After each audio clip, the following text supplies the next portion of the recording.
Charlie চ্যাপলিনকে একবার জিজ্ঞাসা করা হয়েছে, আপনাকে এত মানুষ ভালোবাসে, আপনি গরিবদের দেখে হাসেন কেন? তখন চার্লি চ্যাপলিন অ্যান্সারটা না দিয়ে হাসতে শুরু করে। তখন রিপোর্টার তাকে জিজ্ঞাসা করে, আপনি হাসছেন, আপনি এত বড় মানুষ, আপনি গরিব মানুষদেরকে দেখে হাসেন, এটা মানায় আপনাকে? তখন চার্লি চ্যাপলিন বলছে যে যখন আমার 6 বছর বয়স ছিল, আমার বাবা আমাকে ছেড়ে চলে যায়, আমার একটা ছোট ভাই ছিল। যখন 6 বছর বয়স ছিল, আমার বাবা আমাদেরকে ছেড়ে চলে যায়, আমার একটা ছোট ভাই ছিল, আমাদের পেট ভরার জন্য আমার মা স্টেজে শো করতো।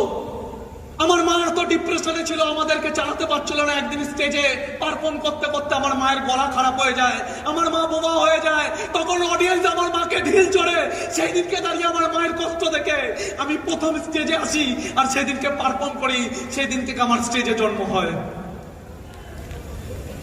তখন ওই রিপোর্টার থেকে চার্লি চ্যাপলিন কাঁদতে কাঁদতে বলছে, একটা 6 বছরের বাচ্চা ছেলে, যার বাবা নেই, যার মা নেই, যার ভাই আছে, যার এত বড় দায়িত্ব আছে, যার মাথার উপরে ছাদ নেই, যার খাবার ঠিকানা নেই, যার শোয়ার জায়গা নেই, সেই ছেলেটা যদি চার্লি চ্যাপলিন হতে পারে, এরা গরিব কেন? এদেরকে কে গরিব বানিয়েছে?